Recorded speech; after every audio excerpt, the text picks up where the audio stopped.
por favor, per piacere, por favor, la professoressa Carolina Echeverri. Memória e Patrimônio da Cidade de Porto Alegre, Brasil no século XIX, a partir das fotografias dos imigrantes italianos Luiz Terranho, irmãos Ferrari, Virgílio Calegari.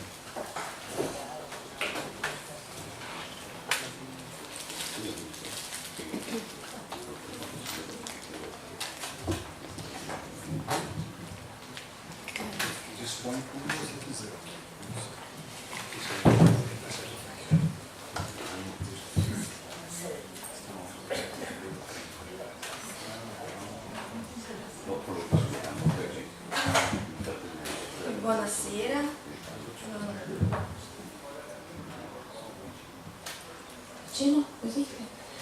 Buonasera. Desidero in primo luogo ringraziare l'invito a partecipare al convegno e chiedo scusa per leggere in portoghese perché penso che sia più rapido per noi. E volevo anche dirvi che questa presentazione è dedicata al professor Annunzia, come il professor Hecker ha parlato, che è in memoria del nostro cuore. Però nel PowerPoint c'è la traduzione all'italiano. Dunque, Memoria e Patrimonio della città di Porto Alegre nel XIX secolo, dalle fotografie di immigrati italiani Luiz Terranho, i fratelli Ferrari e Virgílio Calegari. Eu gostaria de apresentar aqui a trajetória de 3 fotógrafos italianos radicados na cidade de Porto Alegre, na região sul do Brasil,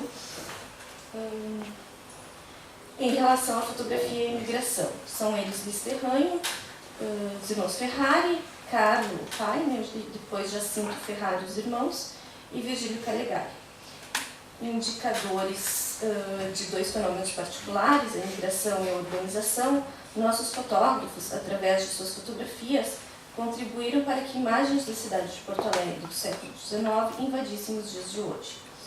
Ao fotografar determinados espaços urbanos, prédios, ruas e praças, eles identificaram um pouco do patrimônio da cidade de então, contribuindo para a memória da cidade e de seus habitantes. Falo de italianos que vieram ao Brasil mostrando-se empreendedores, ao dedicarem-se a profissões comerciais e, no caso da fotografia, inovadoras e marcadamente modernas. Então, como afirma o professor Emílio Franzina, esses imigrantes trabalharam de fato como agentes de modernização e de progresso. A fotografia, também ela fenômeno oitocentista, tem em agosto de 1839 seu surgimento oficial na França, espalhando-se com impressionante rapidez por todo o mundo. O Brasil foi fotografado pela primeira vez em janeiro de 1840 pelas mãos de um francês. A fotografia realizada no século XIX tem algumas características interessantes. A predominância de imigrantes italianos, portugueses, espanhóis e alemães, e a itinerância. Vou fazer uma pausa aqui. Essa aqui é a primeira fotografia conhecida, que é de 1826, dos telhados da janela do Niepce. E aqui a primeira fotografia no Rio de Janeiro, feita pela Abade Louis Comte, em 1840.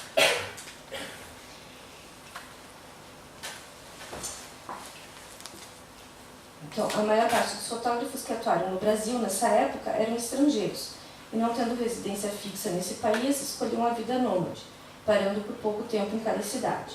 Foi assim que muitos fotógrafos vindos da corte, do Rio de Janeiro, aportaram em Porto Alegre e outras cidades do país. Outro fator que explica essa mobilidade é a falta de consumidores, que esgotavam muito rapidamente o potencial de trabalho em cada local.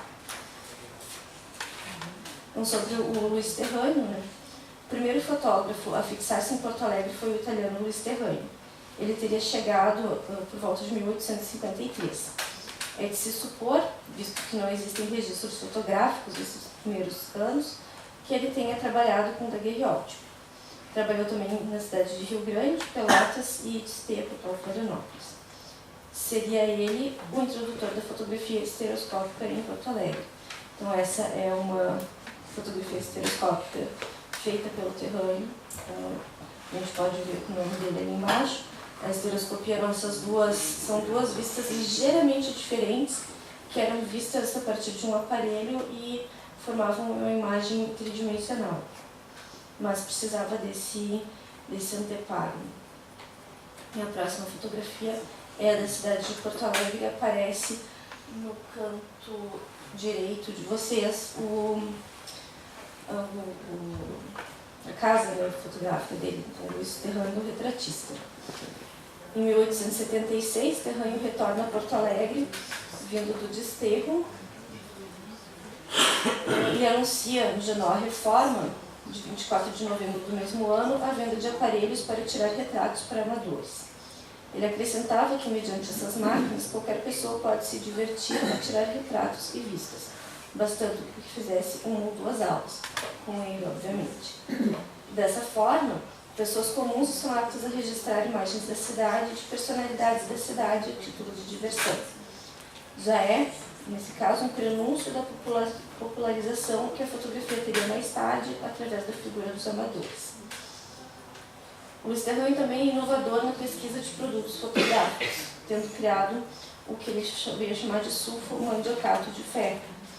Ele descobriu que, prensando a mandioca, era possível extrair um suco que poderia servir como revelador de negativos, assim como poderia melhorar a qualidade dos detalhes. Mesmo estando nos recônditos do Brasil, Terrânio agia de acordo com a lógica mundial da fotografia, que estava sempre em busca de aprimoramento da técnica. O sulfo mandiocato de ferro, entretanto, não teve seu uso difundido. E aí o próprio autor, né, o próprio inventor, comenta: as minhas ocupações e mesmo a falta de certos recursos não me têm permitido fazer outras experiências.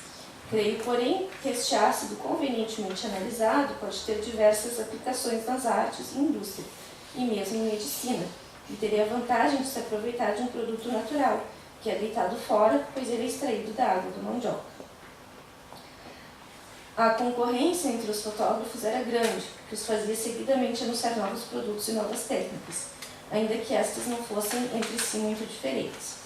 Essa prática, entretanto, fazia com que determinado profissional tivesse um diferencial sobre o outro, dinamizando assim o mercado. Outro motivo para o sem número de técnicas com nomes estranhos é a necessidade de fugir das patentes que determinadas técnicas tinham. Então, sobre os irmãos Ferrari. Rafael Ferrari veio da Itália, não se sabe de que cidade, com sua esposa e 2 filhos, que depois assumiriam a direção da empresa familiar. O primeiro local escolhido como estúdio fotográfico foi a Rua da Ponte, atual Riachuelo. Entretanto, a rua mais cobiçada para estabelecimentos comerciais era uma abaixo desta, a Rua da Praia, atual Rua dos Andradas. É para lá que o ateliê Ferrari passa, mas somente em 1900, já quase no final de sua trajetória. Aqui um mapa, então, da cidade. Eu coloquei esse mapa por 2 motivos. Um, porque a gente vê o crescimento de Porto Alegre a partir da península, e porque no entorno do mapa existe um recenseamento, né, dos pontos mais importantes da cidade, que vão ser também os pontos fotografados por esses fotógrafos. Aqui mais um mapa, é o mesmo mapa mais próximo, e dá para ver bem ao longe esses pontinhos redondinhos, pretos, fui eu que coloquei marcando onde os fotógrafos fotografaram a cidade. Então dá para ver que tem uma predominância nessa ponta da península, que é o centro de Porto Alegre, é o gasômetro, onde nasce a cidade, e os bairros mais longes têm menos fotografias.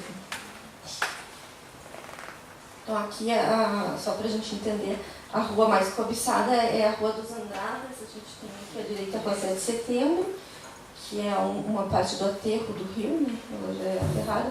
Rua dos Andradas, Riachuelo e Duque de Caxias são as 3 principais de onde esses estabelecimentos fotográficos circulavam, sempre preferindo a Rua dos Andradas. Não muito foi escrito acerca desses compenetrados e afáveis fotógrafos, entre aspas, né, que trabalharam no sentido de produzir fotografias de Porto Alegre em 2 séries. As primeiras fotografias datam de 1886 e um segundo conjunto de imagens de 1897. Os primeiros tempos de Rafael Ferrari em Porto Alegre não foram fáceis, como nos conta o Suzana Santos, que é um historiador, um cronista da cidade. Apocado de recursos materiais sem contar ainda, como era natural, com o apoio de boas relações em seu novo domicílio, não lhe foram fáceis os primeiros passos. Mas, decorrido algum tempo, já pôde orgulhar-se de haver conquistado extensa clientela, tais são suas aptidões e operosidade. Encerra a citação. Após esse período difícil, mudaram de endereço, situando-se a partir de 1883 na Duque de Caxias, no mesmo local onde já tinha sido um estúdio fotográfico do Balduino Rego, que era de origem alemã, de quem compraram todos os equipamentos. A principal atividade do estúdio, então, era a produção de retratos, especialmente com seus magníficos e singulares retratos mignon sobre cartão.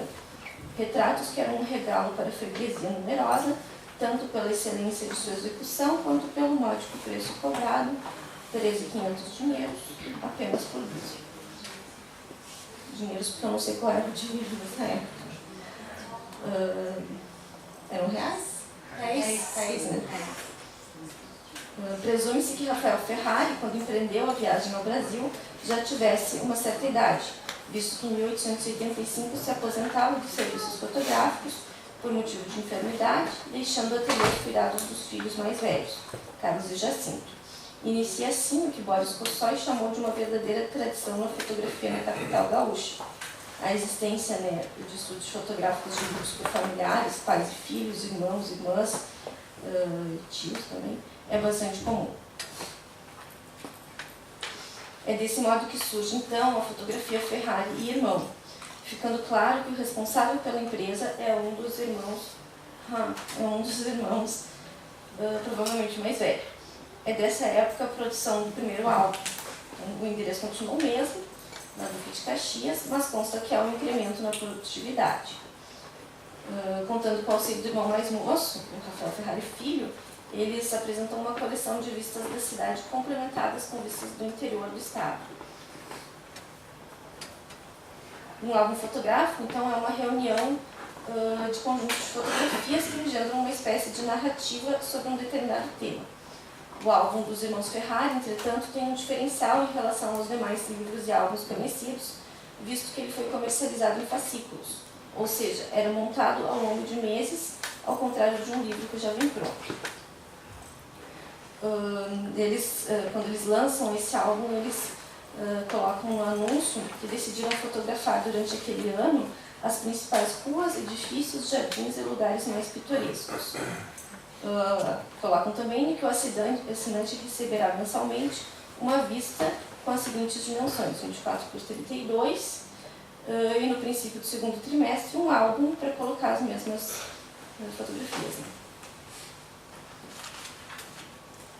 Então eles inauguram, né, o que o Boris Cossói, que é um historiador da fotografia, vai chamar de venda de imagens por fascículos. Né? Então aqui algumas imagens, esse aqui é do álbum de 1889, o Mercado Público de Porto Alegre, a imagem que o assinante recebia por mês era assim, montada no cartão com essa borda que remetia a uma obra de arte, né, um passepartout. Ela era numerada, essa aqui é a fotografia número 2, identificada como fotografia irmão, o endereço do estabelecimento e o local. Aqui então a Praça Dom Feliciano, na frente do Hospital da Santa Casa. A Praça Pedro II, que a gente tem com os prédios gêmeos, que a gente só tem um, né? Os prédios gêmeos a gente só tem o Teatro São Pedro, a gente não tem mais outro, que eu esqueci agora o que era, mas... E essa praça jardinada, chamou assim que Porto Alegre era uma cidade moderna. E essa aqui é a de 1889, ela parece mais antiga do que a outra, mas não é, já muda o passepartout, muda o endereço, que eu não sei se acho que não dá para ver direito aqui, mas ali embaixo diz que é na Rua dos Andradas. Essa aqui é uma imagem da Rua Marechal Floriano, onde paravam os carros de aluguel, né, os táxis da época. Aqui a Rua Major Pantaleão Teles, que era onde as lavadeiras lavavam roupa.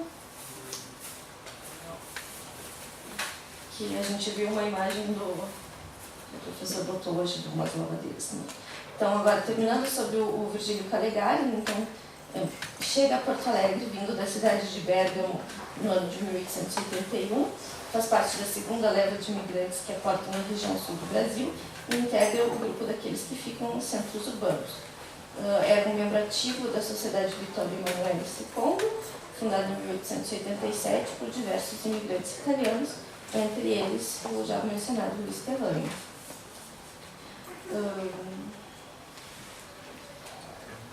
Tem 1 minuto. Então eu não vou falar sobre toda a situação que o Virgílio Calegari encontra na cidade, mas ele encontra uma cidade em crescimento, em evolução política, e ele vai se imiscuir muito bem na sociedade, vai ser um fotógrafo procurado por políticos, por pessoas melhor abastadas, e vai produzir um álbum fotográfico, vou mostrar só as fotografias. Então ele é o que está sentado ao centro, tomando o chimarrão. Não sei como explicar o que é um chimarrão aqui. Uma bebida típica nossa. Aqui uma propaganda do ateliê dele, então, que ele fazia uma arte fotográfica, e ele marca que ele não é só Virgílio Calegari, ele é Cavaliere Virgílio Calegari. Ele traz esse adjetivo junto. Aqui é a capa do álbum que ele produz e vende também no ateliê Calegari. Essa é a sala de exposição dele. Ao fundo a gente tem a foto do... Me sumiu o nome agora. É um político famoso, eu esqueci o nome dele lá. Tá ali ao fundo, que é pra gente saber que ele... Não, nossa, federalista. Júlio de Castilhos, obrigado. Júlio de Castilhos ali ao fundo. Então, aqui é uma fotografia dele que está presente nesse álbum, que é a intendência municipal, a antiga prefeitura. Mesmo a Rua da Praia, Marechal Floriano. As docas. Um projeto de jardinação, que é a hidráulica, que existe até hoje. A famosa Rua dos Andrades, que era o local preferido para as lojas. Mudou bastante, inclusive. Mudou bastante. E é isso.